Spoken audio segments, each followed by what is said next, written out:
Ini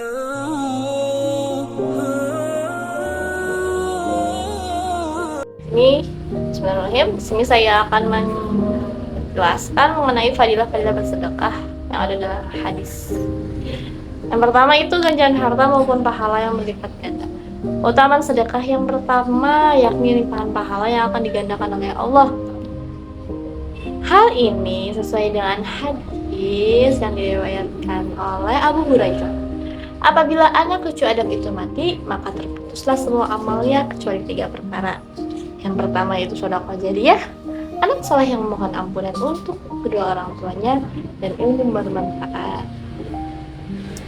Patut digarisbawahi apabila sedekah tidaklah membuat harta benda berkurang atau membuat seorang itu miskin.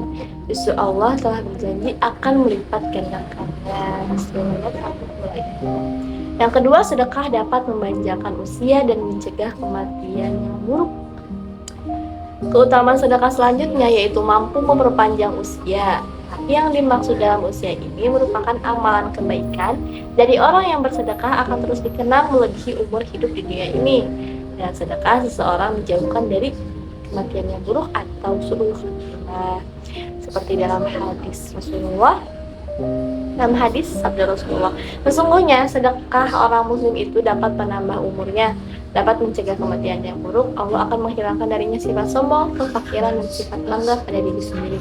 Hadis riwayat Tabrani.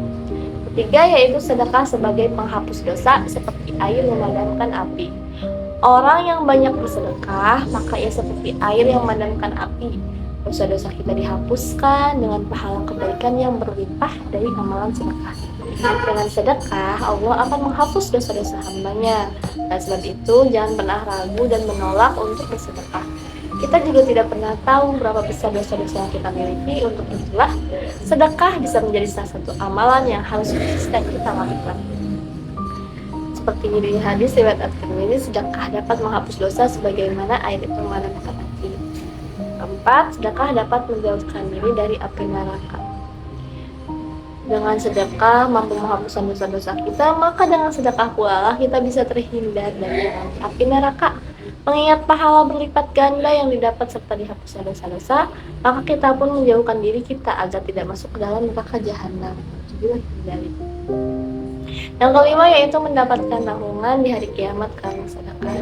Dijelaskan oleh Allah dalam ayat Al-Quran dan hadis, pada hari kiamat nanti manusia akan dibangkitkan dan dikumpulkan di mahsyar. Disebutkan juga pada saat itu jarak matahari akan sangat dekat dengan kepala setiap orang sehingga akan terasa sangat panas. Untuk melindungi diri dari panasnya sinar matahari inilah Rasulullah telah memberitahukan kabar baik kepada umatnya mengenai amalan apa sih yang dapat menjadi naungan dari panasnya matahari kelak. Nantinya saat di padang mahsyar setiap manusia akan menunggu giliran untuk diadili dari timbangan amal baik itu. Maka amalan yang tadi itu apa yang bisa menolongi kita di hari kiamat nanti, terutama di padang mahsyar?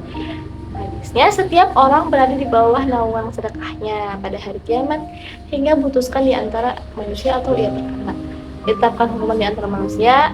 Abu Khair tidak pernah melewati satu hari pun melainkan ia bersedekah padanya dengan sesuatu walau hanya sepotong kue atau buah merah atau seperti di hadis riwayat Baihaqi, Hakim dan Ibnu Khuzaimah.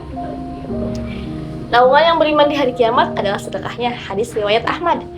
Nah, jadi apabila kita ingin mendapatkan naungan di hari kiamat nanti, salah satunya amalnya yaitu dengan bersedekah. Itulah keutamaan sedekah yang tentunya akan menyelamatkan kita kelak di akhirat. Semoga kita termasuk orang-orang yang berperan keutamaan sedekah ini. Mari bersedekah, jangan takut miskin untuk bersedekah karena ini akan menjadi amal jariyah untuk diri. Terima kasih.